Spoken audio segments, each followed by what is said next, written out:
150 years ago, the business corporation was a relatively insignificant institution. Today, it is all-pervasive. Like the church, the monarchy, and the Communist Party in other times and places, the corporation is today's dominant institution. This documentary examines the nature, evolution, impacts, and possible futures of the modern business corporation. Initially given a narrow legal mandate, what has allowed today's corporation to achieve such extraordinary power and influence over our lives? We begin our inquiry as scandals threaten to trigger a wide debate about the lack of public control over big corporations. I do think there is an overhang over the market of distrust. Listen, 95% or some percent, huge percentage of the business community are honest and reveal all their assets and got compensation programs that are balanced, but there are some bad acts. The media debate about the basic operating principles of the corporate world was quickly reduced to a game of follow the leader. I still happen to think the United States is the greatest place in the world to invest. We have some shakeups that are going on because of a few bad apples.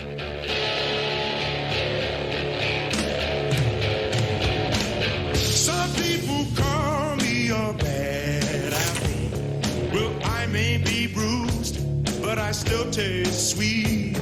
Some people call me a bad apple, but I may be the sweetest apple on the tree. These are not just a bunch of bad apples. This is just a few bad apples. It's not just a few bad apples. We've got to get rid of the bad apples. You can start with Tyco. Bad apples. We know all about WorldCom. Bad apples. Xerox Corporation. Bad apples. Arthur Anderson. Bad apples. Enron, obviously. Bad apples. Kmart Corporation. The fruit cart is getting a little more full. I don't think it's just a few apples, unfortunately. I think this is the worst crisis of confidence in business. What's wrong with this picture? Can't we pick a better metaphor to describe the dominant institution of our time? Through the voices of CEOs, whistleblowers, brokers, gurus and spies, insiders and outsiders, we present the corporation as a paradox, an institution that creates great wealth but causes enormous and often hidden harms.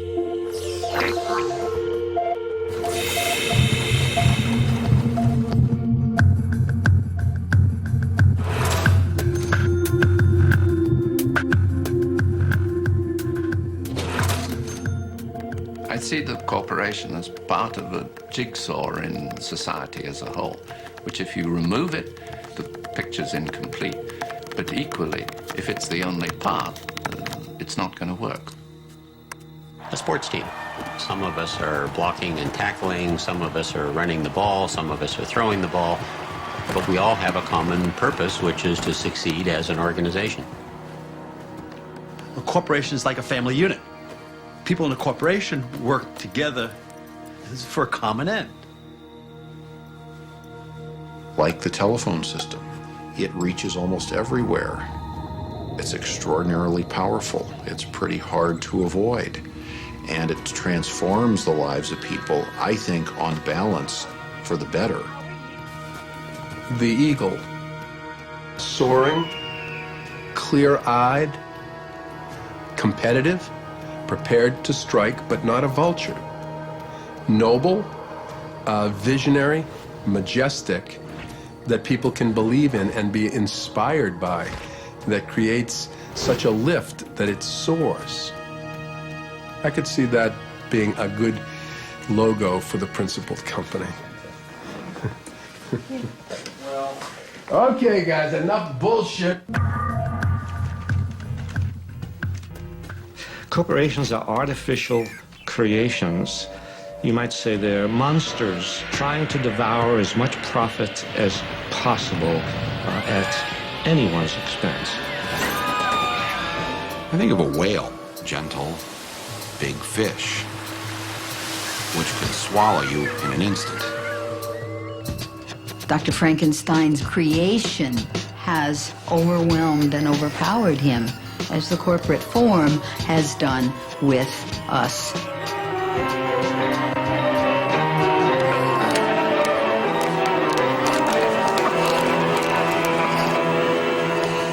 word corporate gets attached in almost, in a pejorative sense to, and gets married with the word agenda. And one hears a lot about the corporate agenda, as though it is evil, as though it is an agenda which is trying to take over the world. Personally, I don't use the word corporation. I use the word business. I will use the word company. I'll use the word business community, because I think that is a much fairer representation than zeroing in on just this word corporation. What is a corporation? It's funny that I've taught in a business school for as long as I have without ever having been asked so pointedly to say what I think a corporation is. It is one form of business ownership. It's a group of individuals working together to serve a variety of objectives, the principal one of which is earning large, growing, sustained, legal returns for the people who own the business.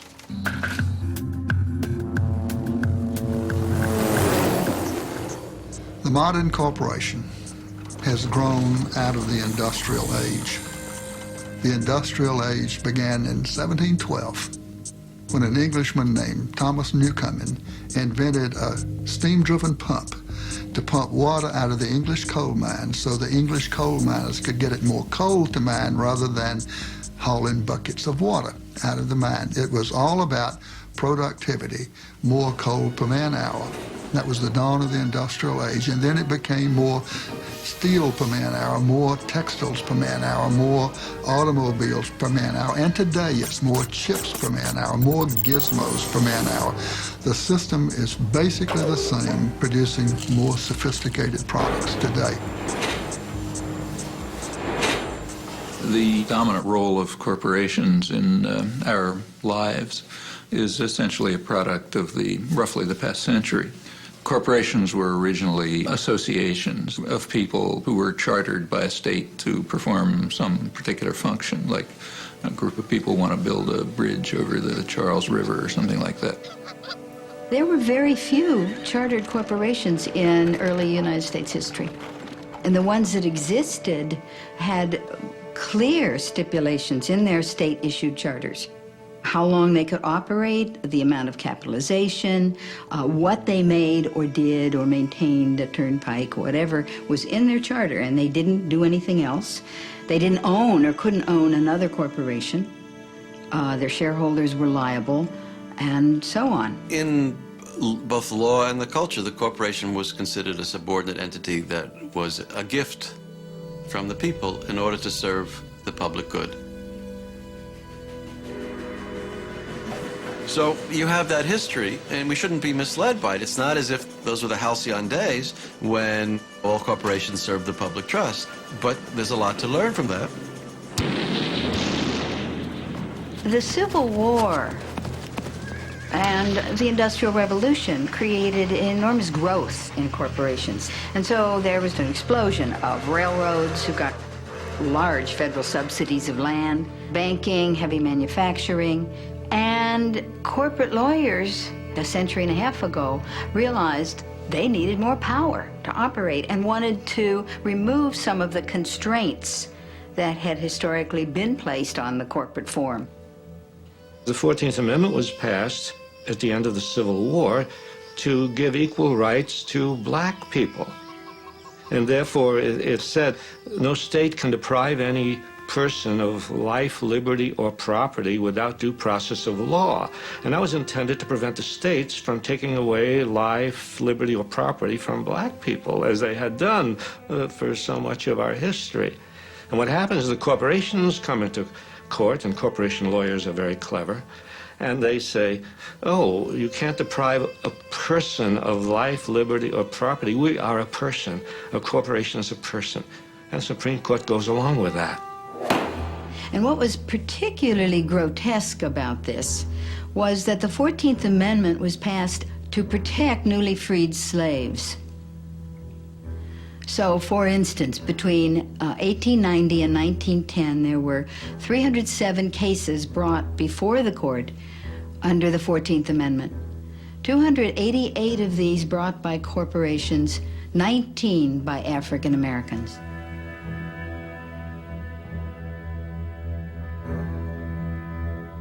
$600,000 people were killed to get rights for people. And then, with strokes of the pen over the next 30 years, judges applied those rights to capital and property while stripping them from people.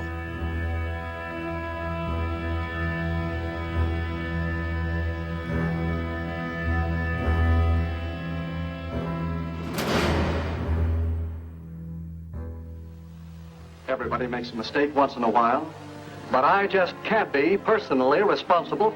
That's one of the weaknesses of a partnership, isn't it, Sid? Well, maybe you better incorporate the store. Incorporate? Yes. Incorporating would give you the big advantage of what you want right now. Limited liability. You start with a group of people who want to invest their money in a company. Then these people apply for a charter as a corporation. This government issues a charter to that corporation. Now that corporation operates legally as an individual person. It is not a group of people. It is under the law a legal person. Imperial Steel Incorporated has many of the legal rights of a person. It can buy and sell property. It can borrow money. It can sue in court and be sued. It carries on a business. Imperial Steel, along with thousands of other legal persons, is a part of our daily living. It is a member of our society. Having acquired the legal rights and protections of a person, the question arises, what kind of person is the corporation?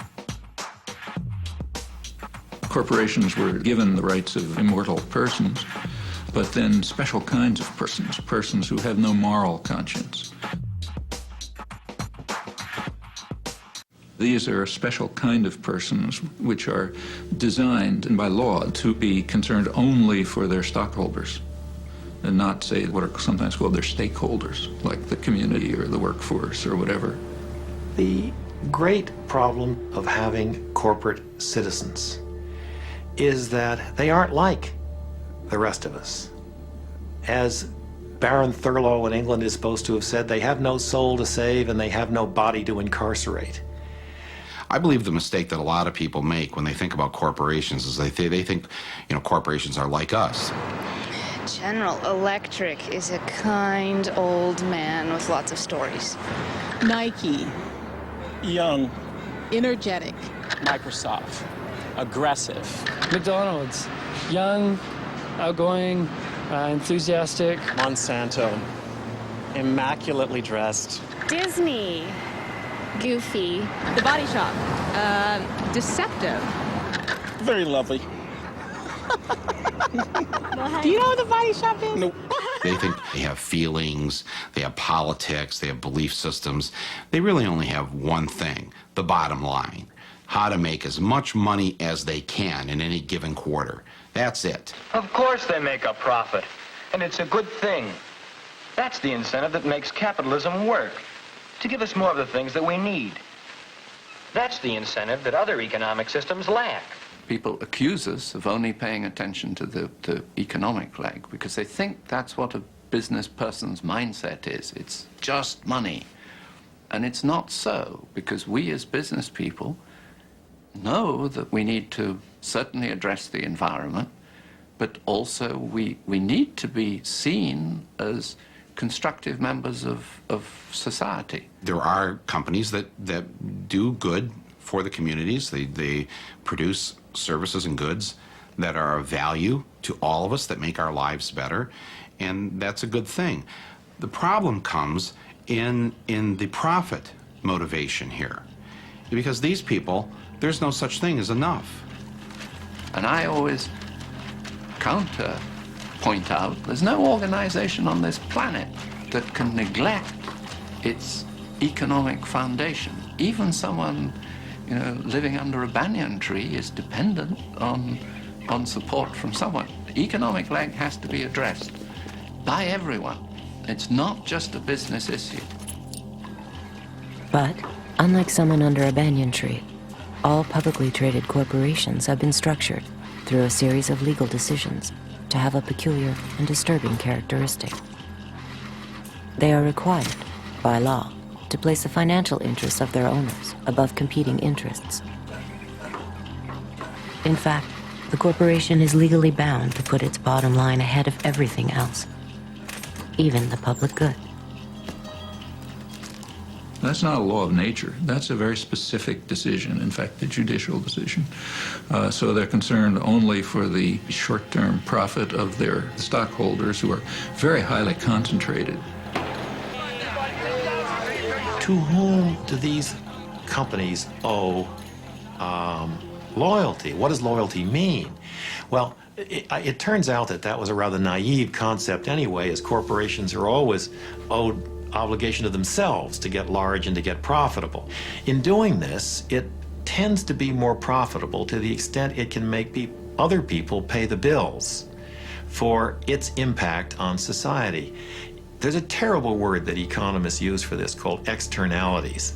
An externality is the effect of a transaction between two individuals on a third party who has not consented to or played any role in the carrying out of that transaction. And there are real problems in that area, there's no doubt about it. Running a business is a tough proposition. There are costs to be minimized at every turn. And at some point, the corporation says, let somebody else deal with that. Let's let somebody else supply the military power to the Middle East to protect the oil at its source. Let's let somebody else build the roads that we can drive these automobiles on. Let's let somebody else have those problems. And that is where externalities come from, that notion of let somebody else deal with that. I got all I can handle myself. A corporation is an externalizing machine in the same way that a shark is a killing machine. Each one is designed in a very efficient way to accomplish particular objectives. In the achievement of those objectives, there isn't any question of malevolence or of will. The enterprise has within it, and the shark has within it, those characteristics that enable it to do that for which it was designed. So the pressure's on the corporation to deliver results now and to externalize any cost that this unwary or uncaring public will allow it to externalize.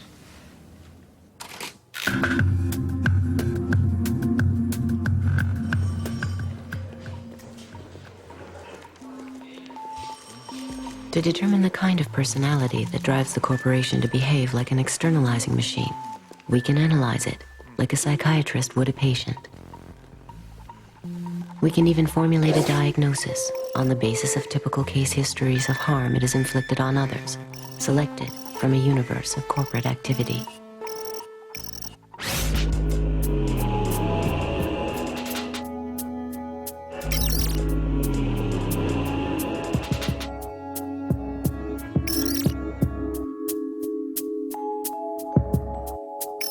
Well, this is the office of the National Labor Committee here in the garment area of New York City. It's a little bit disheveled. These are all from different campaigns.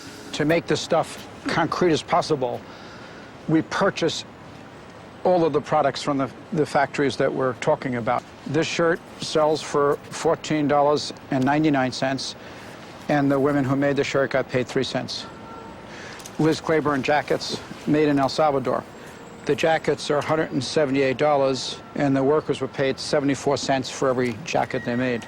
Alpine car stereos, 31 cents an hour. It's not just sneakers, it's not just apparel, it's everything. We were in Honduras, and some workers, they knew the kind of work we did, and they approached us, these young workers, and they said, conditions in our factory are horrible. Will you please meet with us? And we said we would, but you can't meet in the developing world. You can't walk up to a factory with your notebook and workers come out, you interview them. I mean, there's goons, there's spies, the military police. So you do everything in a clandestine manner. We're about to start the meeting, and in walk 3 guys. Very tough-looking guys. The company had found out about our meeting and sent these spies. Obviously, we didn't have the meeting, but these young girls were really bright. And as they were leaving, away from the eyesight of the spies, they started to put their hands underneath the table. And I put my palm under there, put my hand under there, and they put into my hand their pay stubs. So we'd know who they were, what they were paid, and the labels that they made in the factory, so we'd know who they worked for. And I took my hand out after everyone had left, and in the palm of my hand was the face of Kathy Lee Gifford. But the bottom of it is the interesting part. A portion of the proceeds from the sale of this garment will be donated to various children's charities. It's very touching. Picture right here. Walmart is telling you if you purchase these pants, and Kathy Lee is telling you purchase these pants, you're going to help children. The problem was the people who handed us the label were 13 years of age. Do many people in her family work? Yes, just me. You support, how many people do you support? 8 people. 8 people. And how do you do with that salary? Is it enough? ¿Alcanza? ¿Es suficiente para cuidar los niños? Let's look at it from a different point of view. Let's look at it from the point of view of the people in Bangladesh who are starving to death, the people in China who are starving to death, and the only thing that they have to offer to anybody that is worth anything is their low-cost labor. And in effect, what they are saying to the world is they have this big flag that says, come over and hire us. We will work for 10 cents an hour because 10 cents an hour will buy us the rice that we need not to starve. And come and rescue us from our circumstance. And so when Nike comes in, they are regarded by everybody in the community as an enormous godsend.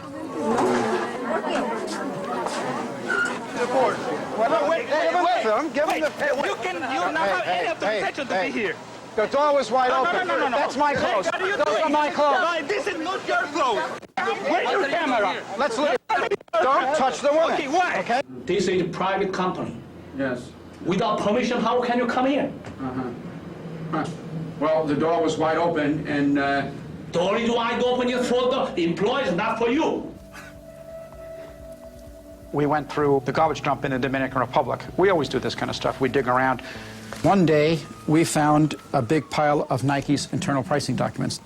Nike assigns a time frame to each operation. They don't talk about minutes. They break the time frame into 10,000ths of a second. You get to the bottom of all 22 operations to give the workers 6.6 minutes to make the shirt. It's 70 cents an hour in the Dominican Republic. That 6.6 minutes equals 8 cents. These are Nike's documents. That means the wages come to 0.3% of the retail price. This is the reality. It's the science of exploitation.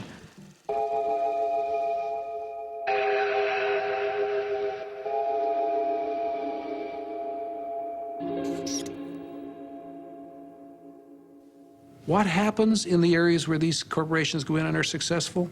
They soon find that they can't do any more in that country because the wages are too high now. And what's that another way of saying? Well, the people are no longer desperate. So, okay, we've used up all the desperate people there. They're all plump and healthy and wealthy. Let's move on to the next desperate lot and employ them and raise their level up.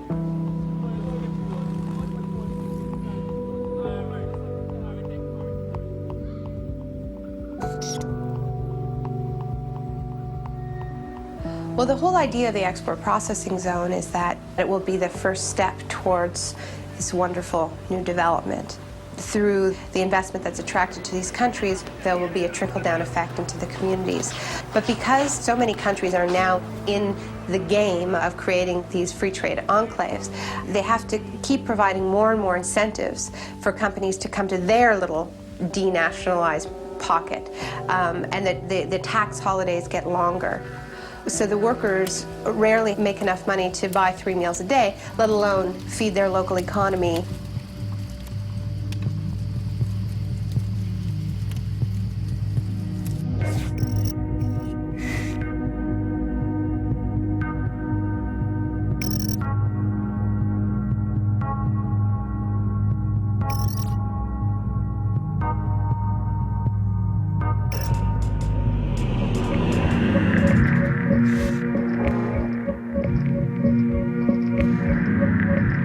Something happened in 1940 which marked the beginning of a new era, the era of the ability to synthesize and create on an unlimited scale new chemicals that had never existed before in the world. And using the magic of research, oil companies compete with each other in taking the petroleum molecule apart and rearranging it into, well, you name it. So suddenly it became possible to produce any new chemicals, synthetic chemicals, the likes of which had never existed before in the world, for any purpose and at virtually no cost. Fabrics, toothbrushes, tires, insecticides, cosmetics, weed killers, a whole galaxy of things to make a better life on Earth. For instance, if you wanted to go to a chemist and say, look, I want to have a chemical, say a pesticide, which will persist throughout the food chain, and I don't want it to have to renew it very, very often. I'd like it to be relatively non-destructible. And then he'd put two benzene molecules on the blackboard and add a chlorine here and a chlorine that, and that was DDT. When the 8th Army needed Jap civilians to help them out in our occupation, they called on native doctors to administer DDT under the supervision of our men to stem a potential typhus epidemic. Dusting like this goes a long way in checking disease, and the laughs on them. Pardon our dust.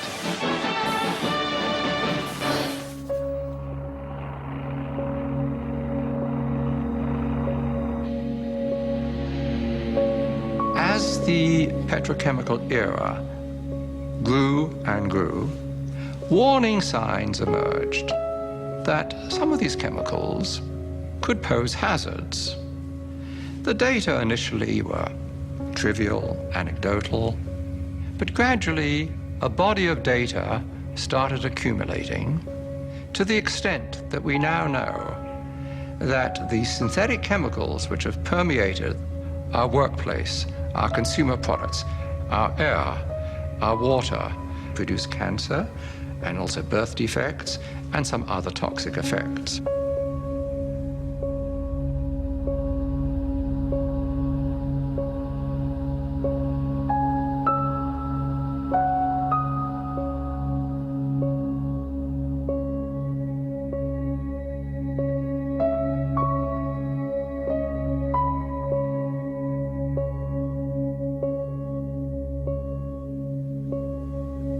Furthermore, industry has known about this, at least most industries have known about this, and have attempted to trivialize these risks.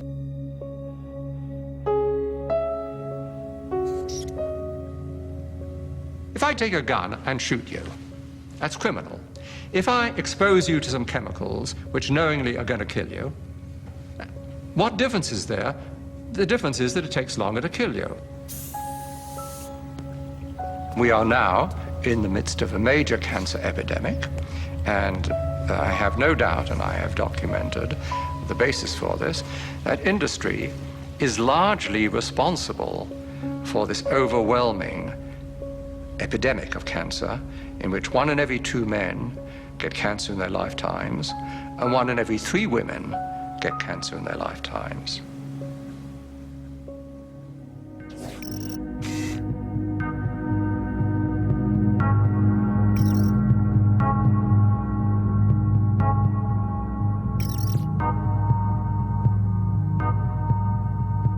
Towards the end of 1989, a great box of documents arrived at my office without any indication where they came from. And I opened them and found in it a complete set of Monsanto files, particularly a set of files dealing with toxicological testing of cows who've been given RBGH. BST, trade name Posilac, is being used in more than 1/4 of the dairy herds in the United States, according to Monsanto. The milk has been drunk by a large portion of the American population since the Food and Drug Administration declared it safe for both cows and humans 4 years ago. And at that time, Monsanto was saying, there's no evidence whatsoever of any adverse effects, we don't use antibiotics, and this clearly showed that they had lied through their teeth.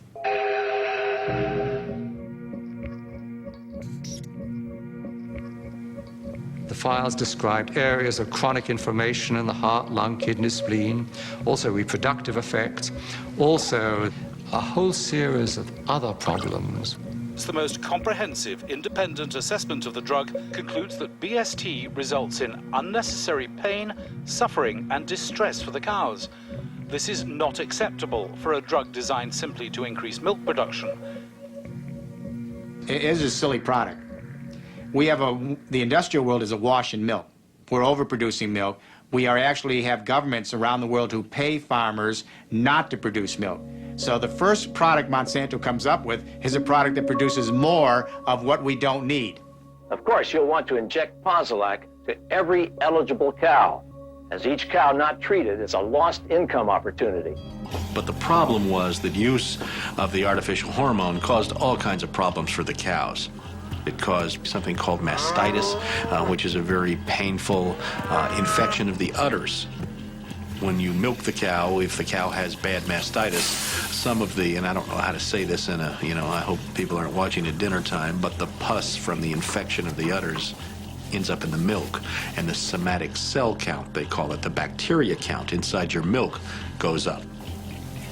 There's a cost to the cows. The cows get sicker when they're injected with RBGH. They're injected with antibiotics. We know that people are consuming antibiotics through their food, and we know that that's contributing to antibiotic-resistant bacteria and diseases. And we know we're at a crisis when somebody can go into a hospital and get a staph infection and it can't be cured and they die. That's a crisis. Bad for the cow, bad for the farmer, bad potentially for the consumer. The jury is out. We see a lot of conflicting evidence about potential health risks. And of course, as a consumer, my belief is, why should I take any risk?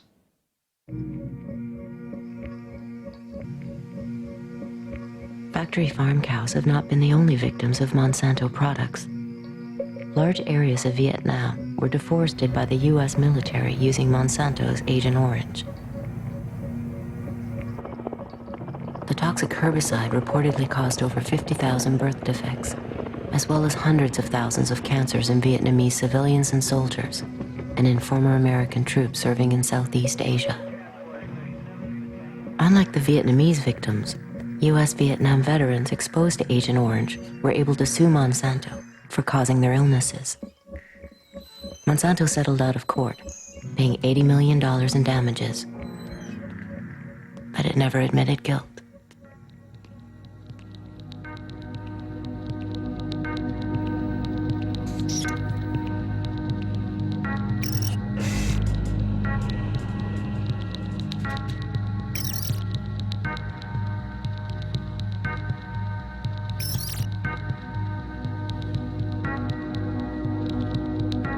Sleeping in a motel in Brewer, Maine one night, I woke up with terrible hay fever and my eyes were burning, and I looked out of the river and there were great mounds of white foam going right down the river. And the next morning I got up and I said, my God, what was that happening last night? He said, oh, that's just the river. And I said, what do you mean? He said, well, look, every night the paper companies send the stuff down the river.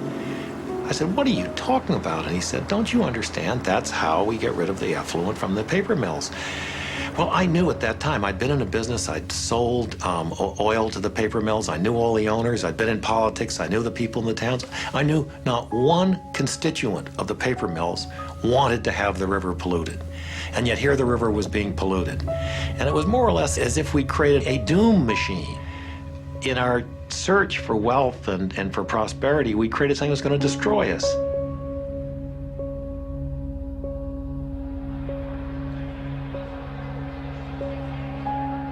The traders who are involved in the market are not guys whose moral fiber when it comes to environmental conditions are going to be rattled at all.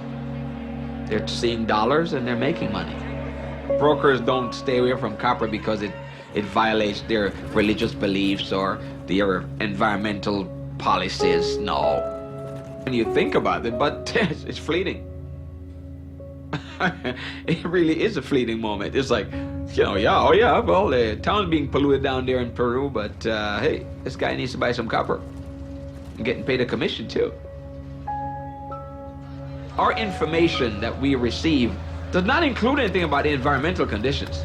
Because until the environmental conditions become a commodity themselves or are being traded, then obviously we will not have anything to do with that. It doesn't come into our psyche at all. You know, it's so far away, and you hardly hear anything about it. I mean, keep in mind, I mean, there are things going on right in our backyards, for God's sake. We trade live hogs. I mean, there's so many pigs in the state of Carolina that is polluting the rivers, but how often do you find out about that?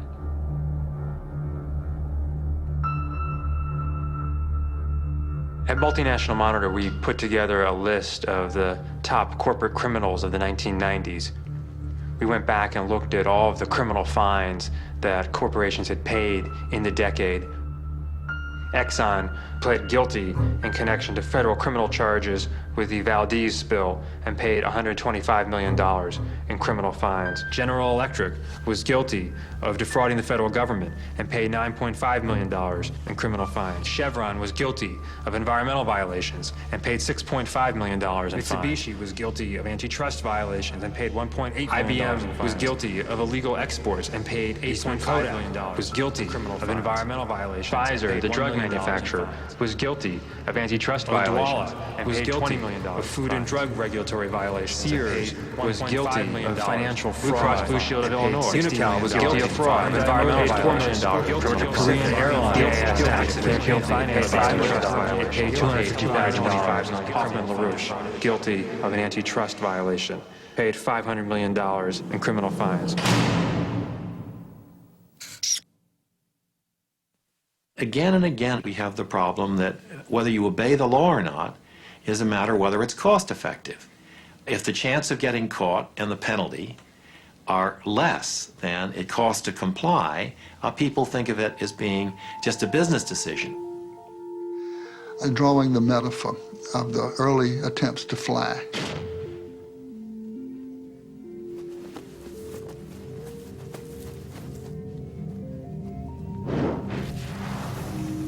The man going off of a very high cliff in his airplane with the wings flapping, and the guy is flapping the wings, and the wind is in his face, and this poor fool thinks he's flying, but in fact he's in free fall, and he just doesn't know it yet because the ground is so far away.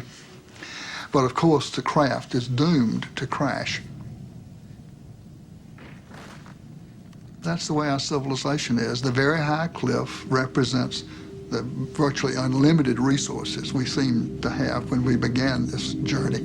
The craft isn't flying because it's not built according to the laws of aerodynamics, and it's subject to the law of gravity. Our civilization is not flying because it's not built according to the laws of aerodynamics for civilizations that would fly. And of course, the ground is still a long way away, but some people have seen that ground rushing up sooner than the rest of us have. The visionaries have seen it and have told us it's coming. There's not a single scientific peer-reviewed paper published in the last 25 years that would contradict this scenario. Every living system of Earth is in decline. Every life support system of Earth is in decline. And these together constitute the biosphere that supports and nurtures all of life, and not just our life, but perhaps 30 million other species that share this planet with us.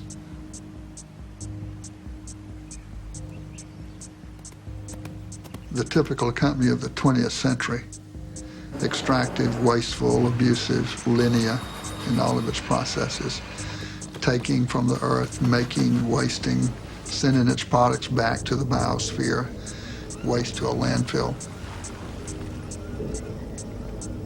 I myself was amazed to learn just how much stuff the earth has to produce through our extraction process to produce $1 of revenue for our company. When I learned, I was flabbergasted.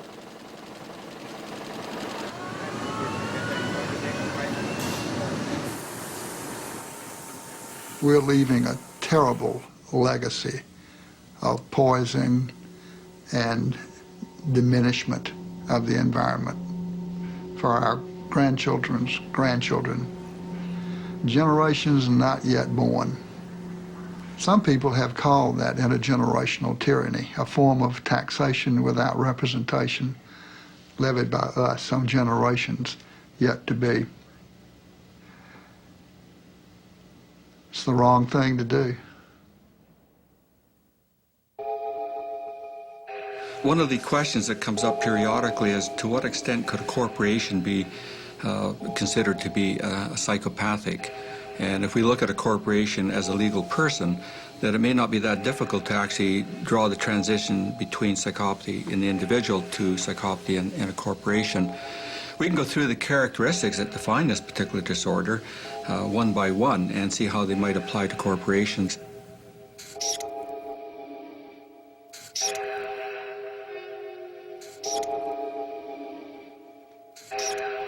They would have all the characteristics. And in fact, in many respects, a corporation of that sort is the prototypical psychopath.